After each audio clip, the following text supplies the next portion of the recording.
Good evening, ladies and gentlemen. Welcome to this evening's live stream. You can see I'm on location this evening at the home of Michael Willis, our chairman. I'm here because we've had an excellent meeting in Stirling this evening. I don't know if you thought that was very encouraging. See, Stirling was the only council area in Scotland where we had a candidate in every ward in the council area. So well done to the Stirling branch. And I say we had a great meeting tonight. Good discussion. Did you enjoy it, Mike? I did, and a great turnout, good venue, and it's nice not to be banned from somewhere for a change. Yeah. And may I say, a great presentation by your good self, Richard. Yeah, so I think our branch meetings are really important. It's often the way people come and meet someone from the party. Sometimes people come across us online and they think, we'd like to go and meet some to check out what these people are really like. So I think our local meetings are very important. They're also very important for planning and campaigning towards elections as well, which we're always looking to the next election. We're a political party. That's what we're ultimately all about. So that's what we're doing a little bit tonight as well, looking forward to the next election. Well, I say we had a meeting in Stirling. There wasn't time for me to get back to Edinburgh. So I'm at Michael's home in his study here. And we're going to talk about a few issues of the moment. And we welcome your comments. Let me just bring up the comments on my screen. Oh, no comments yet. So get the comments firing in when we get started. Questions and comments about what we're talking about, or you can bring up other things as well. We're very happy to hear your thoughts. Now, I thought where I'd start this evening was with that letter to Nicola Sturgeon that I wrote earlier in the week that caused quite a stir, you might even say a storm, on social media. Aroused a lot of opposition, a lot of condemnation. So I just wanted to talk a little bit about that. What happened basically is Nicola Sturgeon took part in the documentary that the BBC did about buffer zones around abortion clinics. And Nicola Sturgeon presented the argument. I'm not sure if argument's the right word, but anyway, she explained how when she went to hospital for a miscarriage, that she would have been particularly upset to see an image of a fetus when she came out of the hospital. We're not talking about images of abortions here, an image of a fetus. She said she might have found that upsetting. So therefore, we need buffer zones, because people who have an abortion, they would be similarly upset by it. Now, when I heard that, I thought, well, that doesn't really make sense. Now, when I've heard Nicola Sturgeon talking about her miscarriage before, I've often been a bit frustrated because she talks about how upsetting it was, how traumatic, which I quite understand, and absolutely appreciate that. But then obviously anyone who's pro-life would want to say to her, but can you not see the connection? The reason you're so upset, the reason you feel grief at that point is because of the loss of an unborn life. But then how does that fit with your pro-abortion mindset as well? So when I've heard us talking about a miscarriage before, I've always been a bit frustrated and thought, it would be good to invite her to consider how her two beliefs fit together. Now, talking about someone's private life in that sort of way, obviously one would be careful about doing that. So previously I hadn't. But when Nicola Sturgeon brought her miscarriage into a political debate in order to make a political point about buffer zones, I thought, well, if she's chosen to do that, then obviously she can't complain and no one else can complain if I disagree with it as part of that same political debate. So I wrote the letter basically saying, quite understand and sympathize with your feelings about having a miscarriage, but then inviting her to see that the reasons she was so upset is because of the loss of an unborn child, loss of a life, and invited her to consider abortion in the same light, to be consistent from our point of view.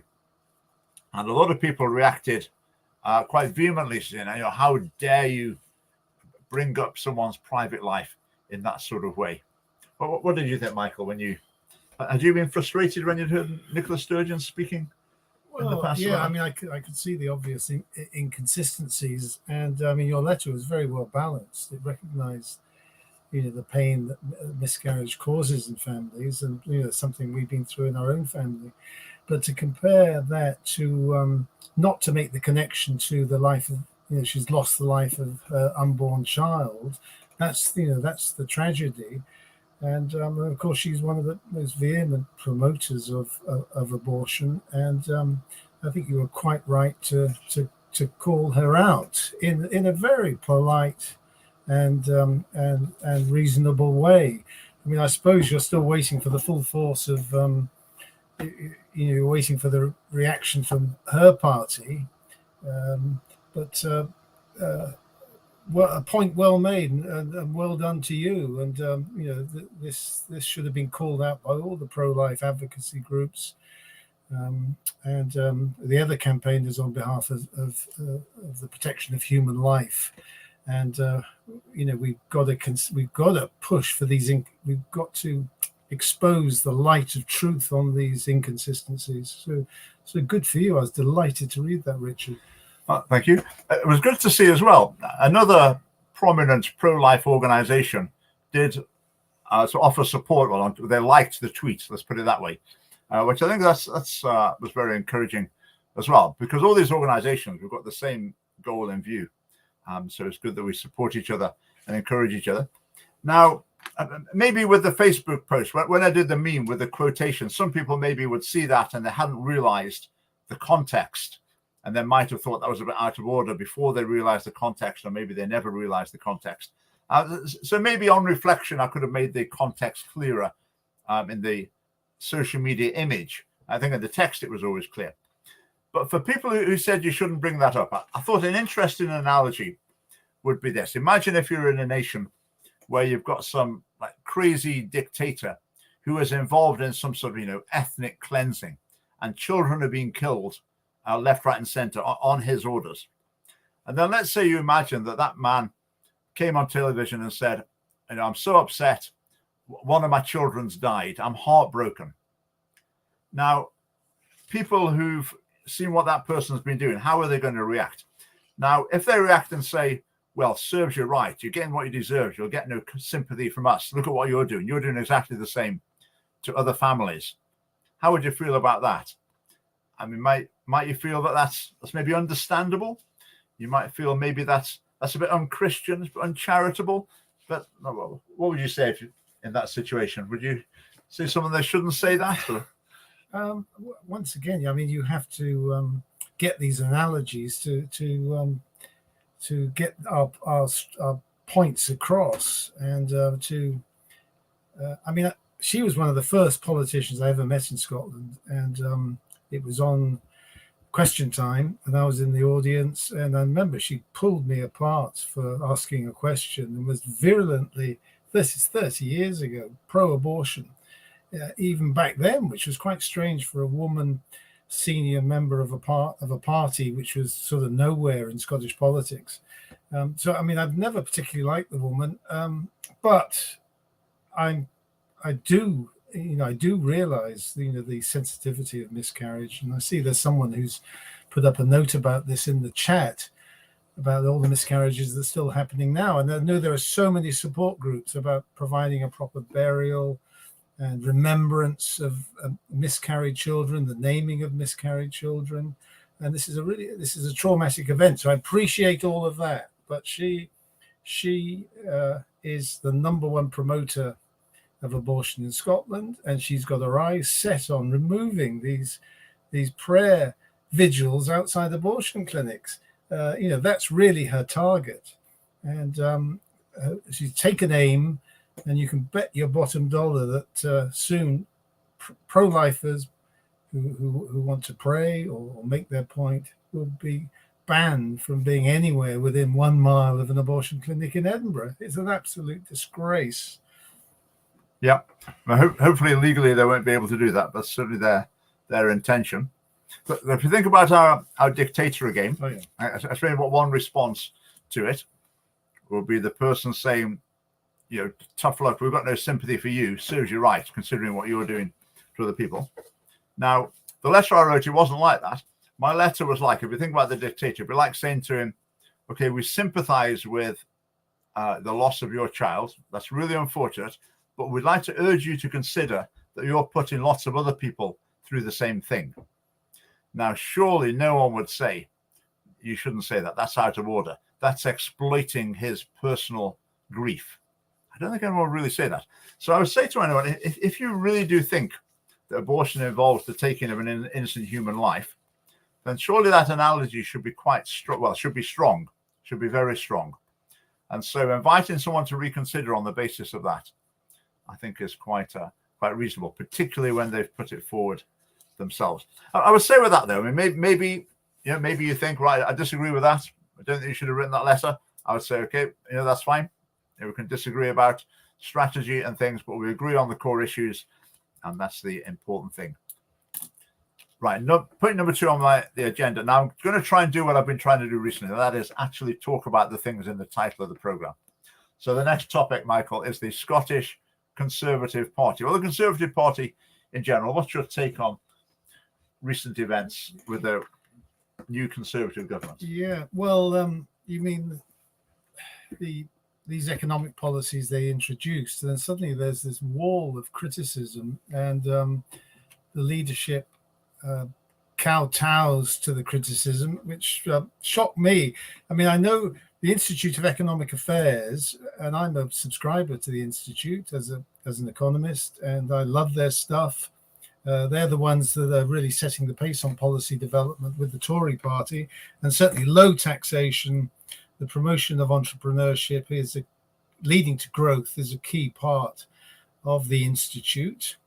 And of course, they published the Road to Serfdom, the Frederick Hayek book, which talked about when government gets too big and interferes in society, it invariably leads to serfdom, that socialism leads on to some sort of communist state.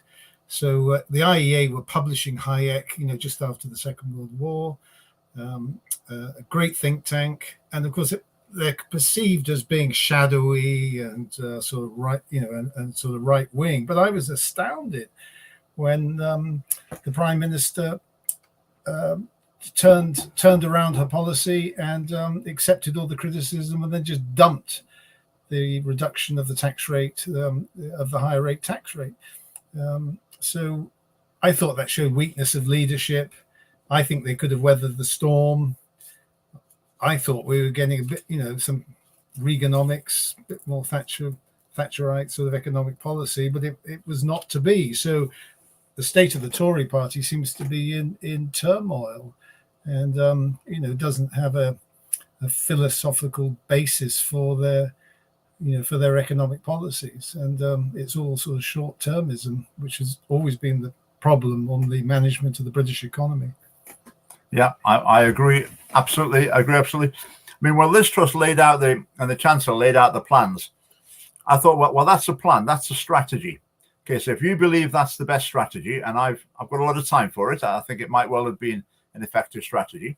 It had some risks. Okay, but if you come out and say, right, this is what we think's best for the country, and then you back down just because of the media turn on you, what did they expect the media to do? What did they expect these international organizations to do? Of course they're going to turn on the government, and unless they're going for bigger and bigger government, higher and higher taxes, unless you're doing that, they're going to be criticized in the media. Then they just fold. I mean, surely once you've laid out your strategy, you've got to stick to it and be confident in it and think, right, well, even though we're getting the flack now, in a year's time or 2 years' time at the election, say, people will realize we've actually done the wrong thing. But to put it forward and then just back down, that's not the worst of both worlds. It's just completely unprincipled. They don't really believe what they're putting forward themselves. And then coming to Scotland, poor old Douglas Ross. I mean, what can you do? Because he obviously, when the UK government says we're going to cut taxes, what does the leader of the Scottish Conservatives have to do? His job, obviously, is you've got to say to the SNP government, you should do the same. I mean, that's just obvious, isn't it? But then the UK government U-turns, and Douglas Ross is now left saying, oh, sorry, that when I was telling you needed to do that, I was wrong, actually. You don't need to do it. I mean, it's just a joke. It's embarrassing for them. It's painful to have to watch him doing that, isn't it? But it appears as if there is only one narrative that is acceptable, and this is that the reduction of tax rates is immoral, that this is affecting poorer parts of society, and everyone is speaking the same language. Everyone is up in arms about this, and the disruption to the markets, whether it's the mortgage market, the housing market, the international equities and stocks market. I mean, things are settling down. not so much because of the turnaround, but they would have settled down anyway. This was a small blip, but there's a concerted attack, to undermine the leadership of the Tory party. And not that we're great fans of them, because they're not a conservative party. They don't reflect any of the policies we promote. So they're in chaos, and of course he's left out to dry. I think his days must be numbered. The leader of the Scottish Tory party. There's talks of plots against him among the MSPs. There's not that many MSPs, so if there's talk of plots against him, that must be quite serious. Who would they replace him with? Well, there's a tricky question. So we'll see how that develops. But things not in a good state at all with the Conservative Party. With Douglas Ross, do you rate him? Or would you see much of him? This is the chap who was the linesman, wasn't he? Yes. I think his days must be numbered. He had that fallout where he went against Boris, didn't he? And he jumped too soon to criticize Boris, and then of course Boris hung on. With the departure of Boris, I suppose he's gained some credibility. But to be quite honest, the whole party's going nowhere. The Scottish wing of the party's going nowhere, and I think they're counting down to the days of losing power. And it creates opportunities for us. Yeah, now's the time. Conservative Party members, now's the time to make the switch to the up-and-coming Scottish Family Party. Just going back to Douglas Ross, I often find it just seems like he's parroting the lines he's being given. He's not engaging in debate with the person. He's not thinking about what's just been said to him. He's just gone in, programmed with some lines to deliver. But having said that, is that a particular criticism of Douglas Ross? To be honest, that's probably a substantial majority of the MSPs. Just say one thing before we leave this. I think the really important thing in terms of economics, the Family Party, we tend to be broadly neutral on a lot of economic questions. But the really important thing to understand is if you're concerned, not if, we all are. Now, obviously, you want good provision for people who can't provide for themselves. We want good public services. We want adequate benefit system, a welfare system. We want all those things, good community facilities. But the question is, what's the best way to achieve them? Now, one strategy is the government charges more and more tax and spends more and more money on them. So you get better provision for needy people in society.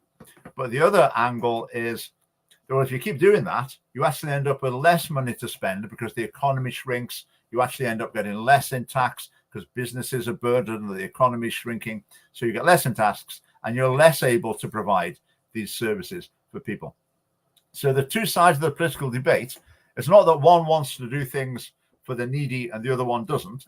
It's just what in the medium and longer term, which strategy is going to be most effective in providing these things. Is there a comment there you're pointing to, Michael? I was. Just click on one if you'd like it. Sure. There's some breaking news from Phil Holden here. Breaking news on BBC. Mermaids trustee quits over paedophile group links. Well, surprise, surprise. That's par for the course, isn't it? We just find the connections to child sex advocates, child sexuality advocates. They've got massive influence within lots and lots of organizations. And these sort of stories just come out one after another, don't they? From children's charities, from LGBT campaigning groups, from within the government, one after another. Now, Mermaids, promoting transgenderism, so-called charity, they've mainly been an issue in England and Wales. The thing I'd say to us in Scotland, the really important thing to remember is it's not these wacky fringe charities that are the problem. In Scotland, it's the Scottish government. Okay, we don't need mermaids here. The Scottish government is doing the same job, and the Scottish NHS is doing the same job. So while we can often, sometimes welcome news from England and Wales, it's a different kettle of fish here. Right. Right, so we're talking about MSPs here, I suggest, or politicians when they're elected? Are they corrupted once they're out? I believe what happens to some politicians or prospective politicians is they have their personal values and their beliefs, but they put them on the back burner in order to get through the selection process. Or maybe they're not quite that clear what they think in any case. But once they're in there in the parliament, it becomes really clear what's in their self-interest. And it becomes really clear what's not in their self-interest. So someone might think, all right, I thought I believed that, but that's going to land me in hot water. So I'm not going to talk about that. I'm going to forget about that belief. When you stop saying it, give it a year or two, and you'll find yourself not quite sure if you believe it or not. And so people get squeezed into the mold by the pressures that they're under. And it takes someone with very strong principles and quite a bit of backbone as well to stand up against it. So, you get the occasional, well, the one actually, John Mason in the Scottish Parliament, who they can't squeeze him into the mold. Even the SNP can't squeeze him into their mold. But for the other parties, they seem to be able to do that quite effectively. Okay, right, I'm doing extremely well here, sticking to the things in the title. And if I remember rightly, the next issue we need to talk about is the Ferries scandal. Have you followed that closely, Michael? I mean, this is one story the press have kept niggling away at, haven't they? And looking at how the contract and the bidding and the overrun on the expenditure as a model of an example of the failures of the SNP's purchasing policies, failure of SNP getting value for money for the taxpayer, and that they're operating the Scottish economy like a private fiefdom, and private enterprise is getting squeezed to the edges, and we've got this breaking situation that gets worse as we uncover these parts of the onion, and there's something really rotten in the state of Scottish politics. So a great symbol of the failure of SNP economic policy. So what's on your mind with this now? What's come up, Richard?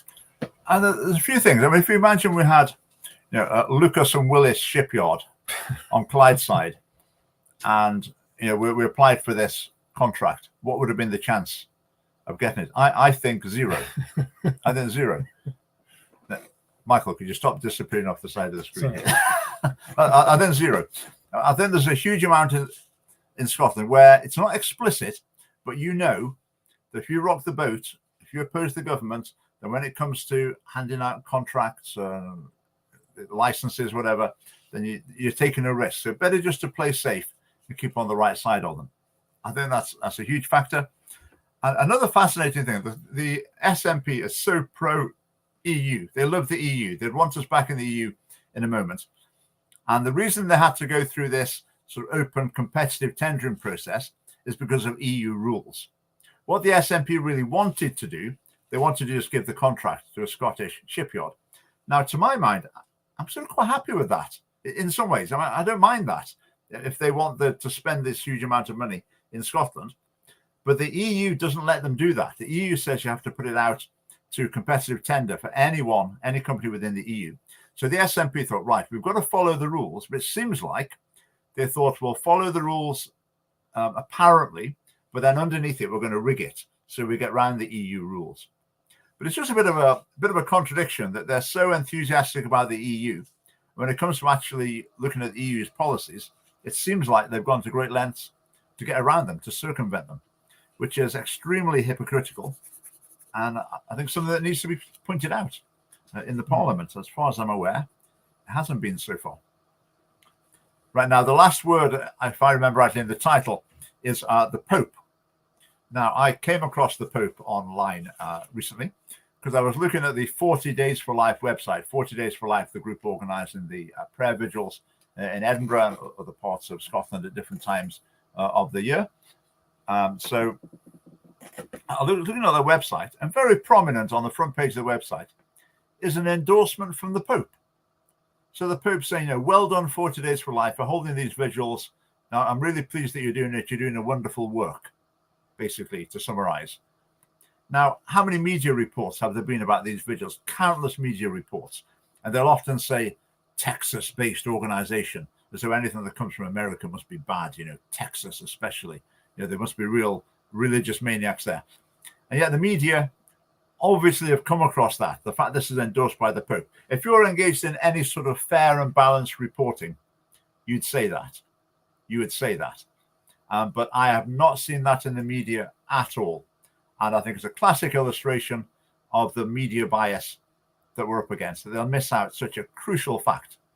So I would love someone to stand up in the Parliament and say, right, Nicola, you want these people sent into prison.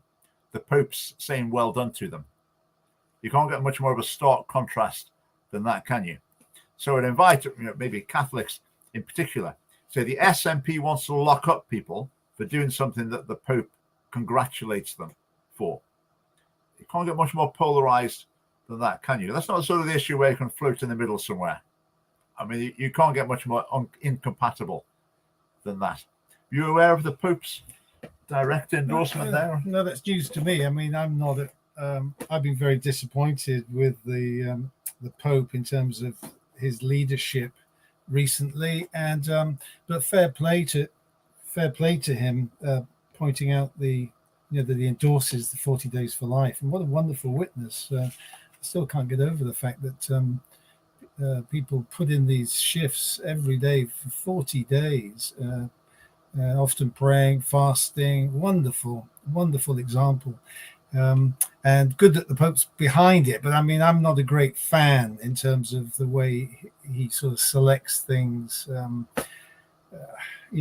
way he sold the church down the river in communist China. I mean, now the communists actually appoint and vet bishops.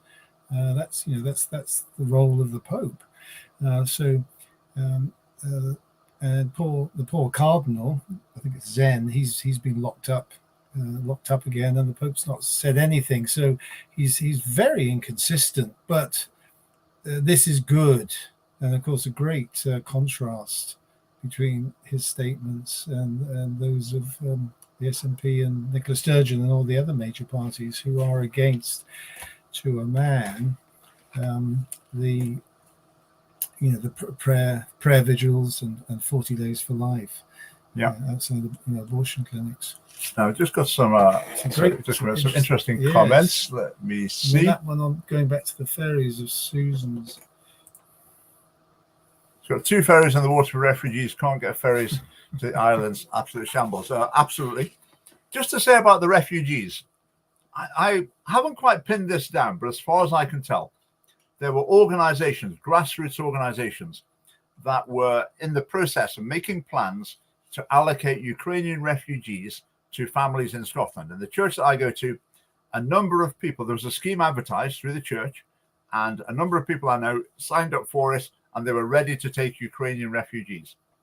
But then, as far as I can tell, the Scottish government jumped in and said, no, we're the really good people. We're the people that are dealing with this. Leave it to us. We're going to do it. We're going to take all the credit for this.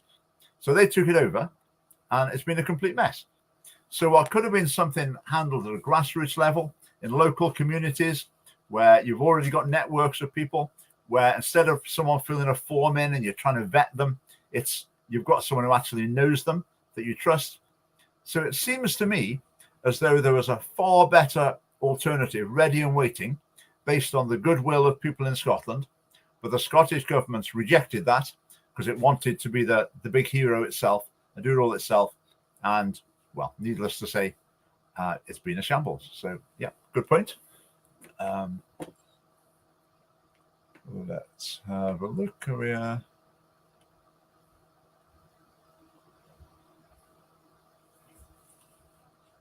Okay. I mean,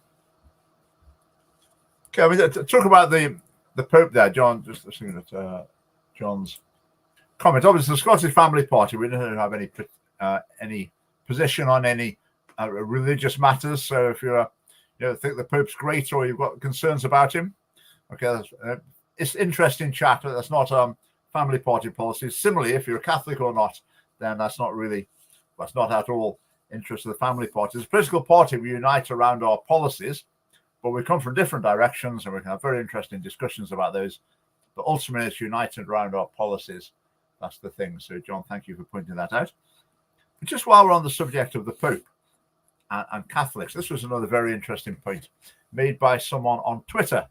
Archibald Milligan is the name he goes by on Twitter. And he suggested this, which I've never heard before. It's very interesting. He suggested that the government strategy with Catholics is a bit like the government strategy with Muslims.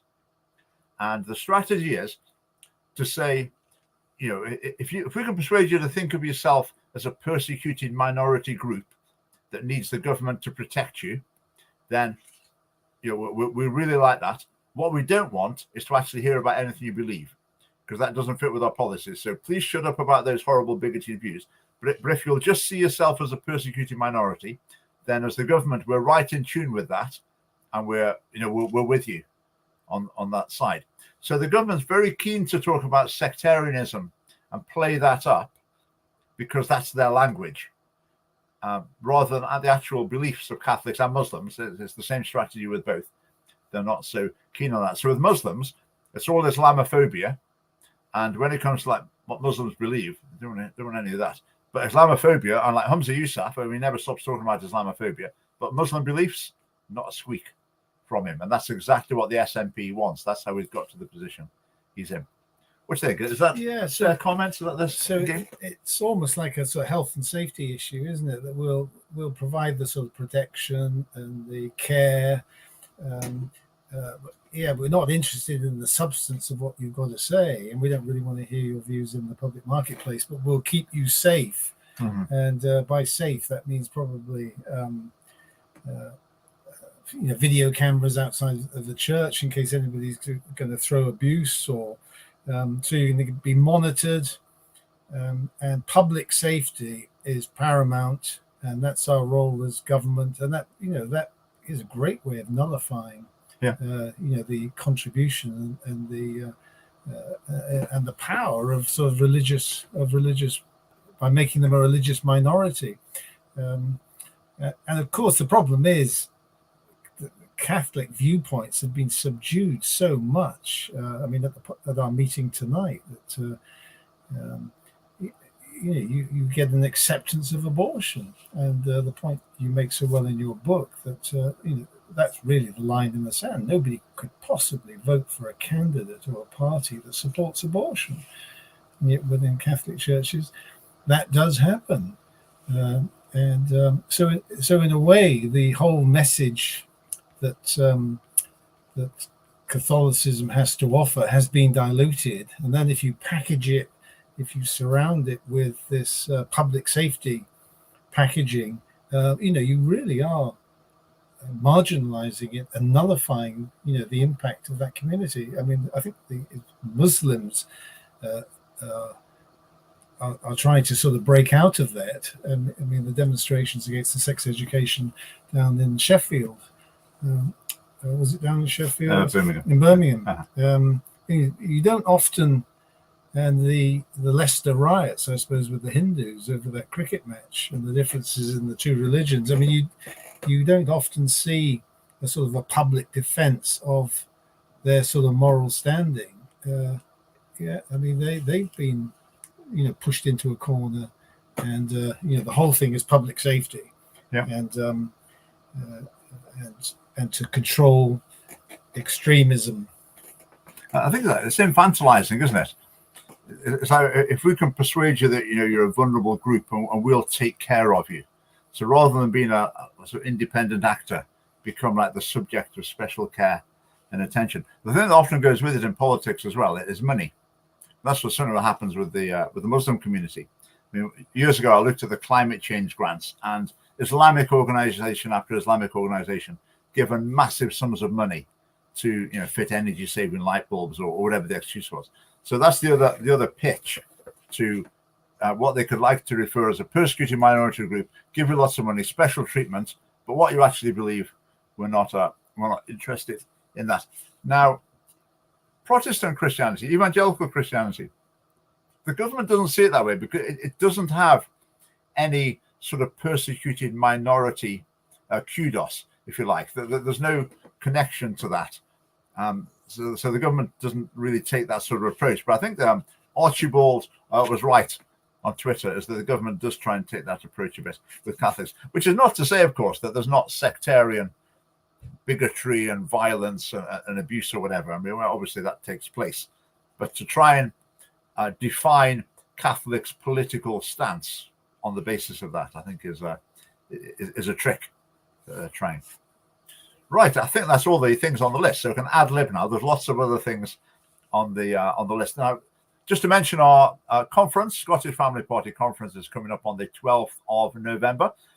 We've got a fantastic lineup of speakers. We're going to have lots of roundtable discussion as well. There's a meal at a local hotel that was excellent last year. It's not part of the conference, but you can sign up for that as well if you would like to. So do have a look at our social media. You can find the link to get your tickets. Ticket includes lunch and refreshments, and then say the dinner ticket at night is an extra as well. But it'd be great to see you there. It's in Dunfermline, Saturday the 12th of November. And on the conference theme, this Saturday coming in Edinburgh, there is a conference on the topic of education, particularly from a Christian perspective. It's not a Scottish Family Party event. It's been held at Destiny Church's Gorgie building.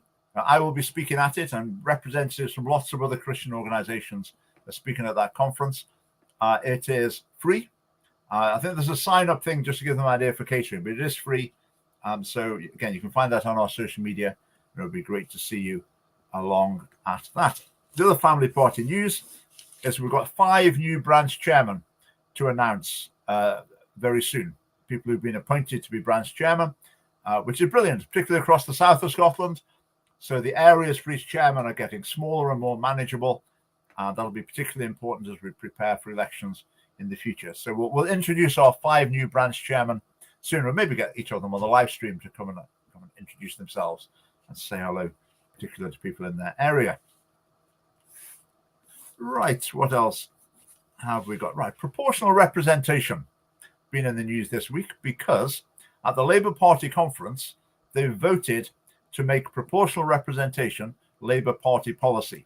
Now, I don't know exactly how this works, but apparently that doesn't mean it has to go in their manifesto at the next election. It can be overruled somehow or another. But according to the vote, it is now Labour Party policy to have proportional representation, I assume, for UK parliamentary elections.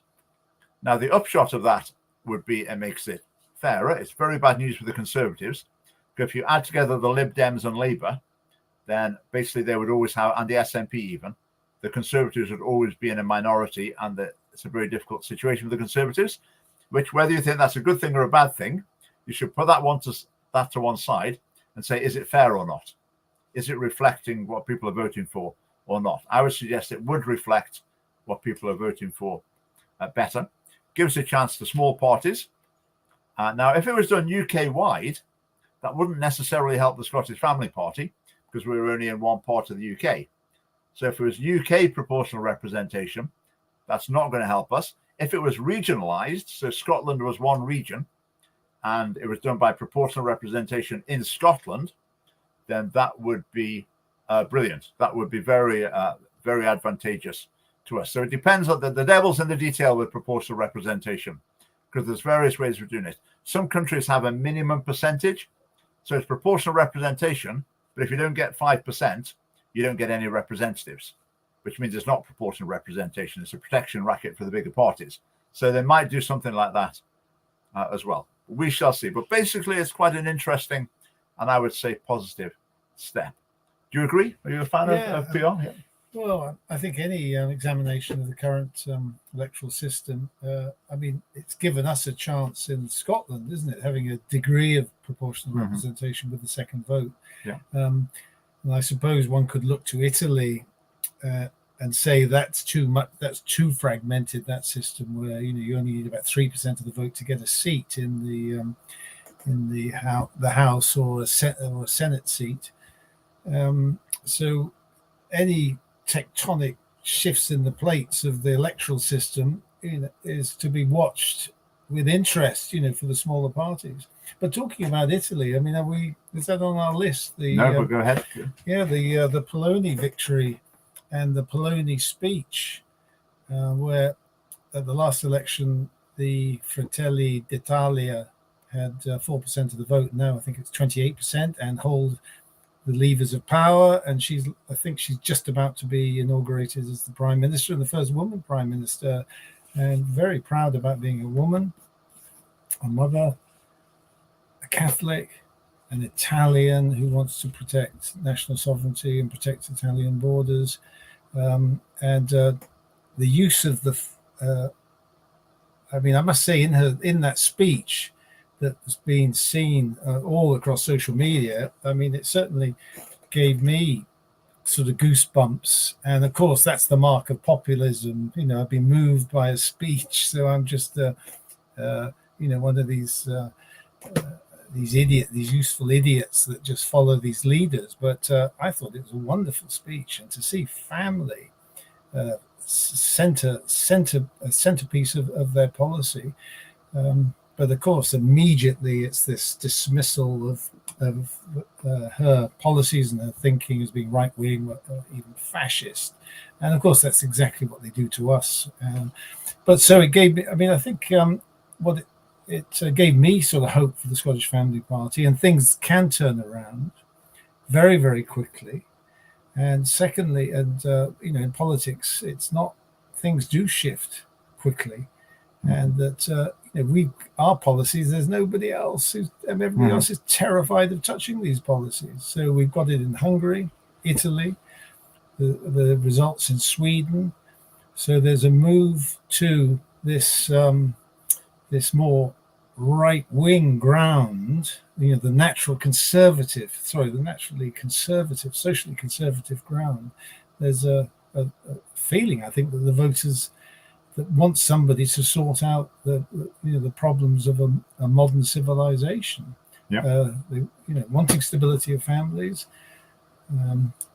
possibly, making abortion not an option, giving women proper options and proper assistance, and not giving them this shortcut with all these long-term, the long-term problems for ending a pregnancy and all that damage that occurs to other family members and siblings and grandparents, and that terrible destruction of our society. And as we keep saying, we're going through a demographic winter. We need population growth to sustain our economy, to sustain help for the elderly, to sustain pension funds, and yet we're slowly we're committing a collective suicide in Scotland. So I was very encouraged by that result. Now, I suspect, given the nature of Italian politics, given the nature of the corporatists and the European Union, that's going to be whether she can implement these policies or whether she's going to be squashed, and we get further elections, and we get this continuing chaos that's typical of Italian politics. But most encouraging. What did you think, Richard? No, this sounds great. Yeah. I sometimes wonder about the vote. If this is a bit of an outlier, 28% of the vote. Do 28% of Italians agree with her on being pro-life, against same-sex marriage, etc., against assisted suicide? I would be surprised if there are 28% of Italians who agree with her on that. So I suspect there's been some alignment of the parties where people are looking for something more conservative, but maybe some of the other conservative options were distasteful in some ways, and they've gone for her party as the option that fits best, even though they might not be totally on board for her traditionalism in it. So I'd be interested how that works out. But it is very encouraging to see someone openly promoting those values, doing so well. Now, I think if she does end up falling back and that party can't actually implement its policies, to a degree, I think that will reflect the fact that public opinion actually isn't behind that. There's not a majority of the public behind that, which is fine. That's the way democracy is supposed to work. But that party will have huge influence in the meantime, and a lot of people's minds will be moved as well. They'll change their mind about these issues through hearing them debated openly. Now, a couple of comments here. Now, this is the comment I wanted to come to. Are you worried about splitting the Conservative vote and handing more seats to the SNP? Now, Andrew, that's a question that we're asked quite often. Now, our line with that as a political party is, if we were happy to have one of the existing parties, then we wouldn't exist. So having the Conservatives instead of the SNP, because some people's approach to politics is you're just going to do anything to get rid of the SNP out of power. Doesn't matter who, just got to get the SNP out. Then similarly, you get nationalists who say, we don't care what the SNP does. I know it's really awful, but we've just got to get independence. So we've got to keep voting for them for the time being. And we say Scottish politics has got to move beyond that. The objective can't just be negative of keeping the other ones out. You know, we've got a positive vision and some key policies on really grave moral issues as well. So whether it's the Conservatives or the SNP, as far as I'm concerned, I don't really care. I mean, they're virtually as bad as each other. You might say one, I might think one's slightly not as bad as the other. But in the grand scheme of things, they're basically both unacceptable options. So the Scottish Family Party, we've got to persuade people not just that the SNP is terrible. I mean, that's sometimes not a particularly difficult job. We've got to persuade them that the other parties are not providing adequate opposition to them as well. You know, we're the only party that's coming in with some key principles and bringing in some values that are currently missing in Scottish politics. So therefore, we promote ourselves. As soon as we start saying, we're thinking tactically, we're trying to see if we can get this party in, so that then our raison d'etre evaporates. Because if that's what we're thinking, we should be joining one of the other parties. If we're thinking we want the Conservatives to get in instead of the SNP, then join the Conservatives. If you want the SNP to get in instead of the Conservatives, join the SNP. If you think we need something fresh and different from both of them, then if you agree with the family party values, join the Scottish Family Party. What would your take on that be, Michael? Do you hear people saying those sort of things? Yeah, I mean, it's a classic sort of effort to sort of knock us out of the competition. That we've got every right to stand, and I mean, all the elections I've been involved in, you're taking your votes away from Party X or Party Y, or splitting the vote, classic side issue to sideline us. Mm-hmm. Shouldn't use the terms right wing and left wing. Yeah, we sort of try not to in general. Yeah, sorry, I would say that was my mistake. No, that's right. Yeah. I think our policy of trying to avoid government borrowing, except in times of crisis. I mean, if that's going to have left or right pinned on it, I think that would have to have right pinned on it. But in the general run of things, we try and be pragmatic about those things. Right. Well, I can't read this whole comment. Let's have a look. If you speak up, if you say how corrupt it is, how corrupt what is the Scottish government? Well, I think in some ways I would describe it as corrupt, the way that they misuse funds.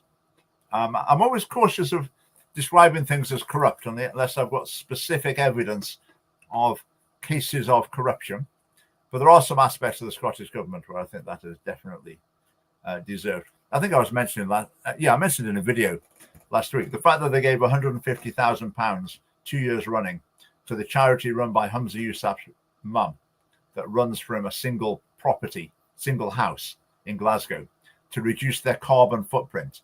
£150,000 2 years running to reduce the carbon footprint of a charity that runs from one house. And as far as I'm aware, they did not have a coal-fired power station in their back garden. So this was to do, I don't know, fit energy-saving light bulbs or organize a car share scheme or something. £150,000. I mean, to my mind, that's corruption. And there's lots of other cases like that as well. There's nothing new in ideas like going back 100 years in the past. I certainly would not claim that there's, they're not fundamental principles. No, there's certainly nothing new. They're the principles that have held together almost all human societies through almost all of human history and almost all areas of the world. So yes, we're not claiming to have reinvented the wheel. I mean, some of our policies are distinct and unique and original, applying to the situation in Scotland.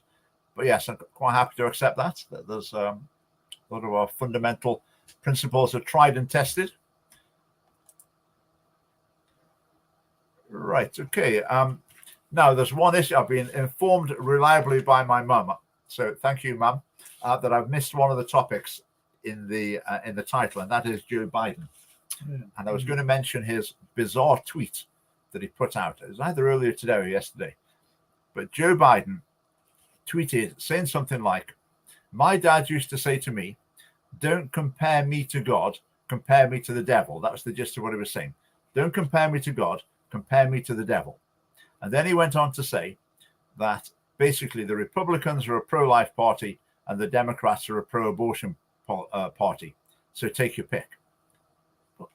What on earth is he trying to say? How?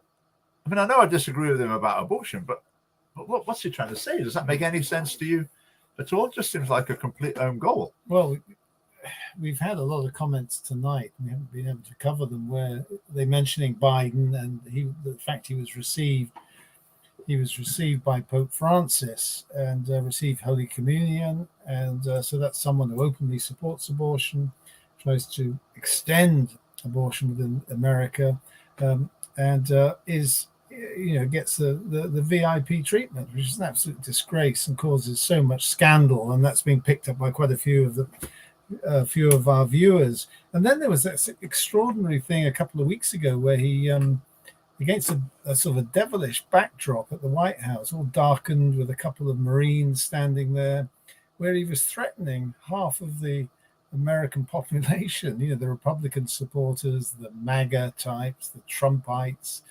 and was saying they were un-American, and in fact they were terrorists. They were a danger to the American system of democracy. So I don't know who's writing his scripts. That was unheard of. And then this latest statement saying that it's better that you're compared to the devil. I just don't understand it. I don't know what point he's trying to make. Well, if anyone can help with that, that's right. Katie, yes. Now I think that's a tricky one, isn't it? I mean, it is obvious. It's not controversial to say. It's obvious that Joe Biden is not in full possession of his faculties, and he has declined from the peak of his powers. Let's put it that way. And in some ways, it's embarrassing. You sort of feel sorry for him. But on the other hand, in politics, you have to openly point out the weaknesses of your opponents. So if you're a presidential candidate opposing Joe Biden, you have to be able to talk about that. Hopefully you would do it in charitable and sympathetic terms, but you have to talk about that. Whereas the parallel in Scotland was, what was his name? The Lib Dem up in the Highlands who had a drink problem. His name is not coming back to me. Someone will tell us in the comments. What was his name? It's on the tip of my tongue. Anyway, the Lib Dem MP is very popular, and he had something of a drink problem, and it's claimed that Ian Blackford exploited this during his election campaign. Charles Kennedy, that's it, of course. Yeah. So. Now, in a sense, I think the way Ian Blackford did that apparently was pretty unpleasant. But on the other hand, I think it is reasonable to point out that your opponent has got some sort of issue that's going to undermine their ability to do the job. So I think Ian Blackford was justified in pointing to that as an election issue. That's fair enough. The way he did it, I think, was pretty unpleasant. Right, Charles Kennedy. Yep, absolutely. Right, how are we doing? We've got 5 minutes. We've got a few more things on the list. Let's have a look. Now, a good news story. I saw this on Twitter. Timpson's Cobblers, the owner of that, put out a tweet saying they've got a new policy in the company where you get a little grant when you get married. I think it was £100, and some leave as well. You get some time off work when you get married.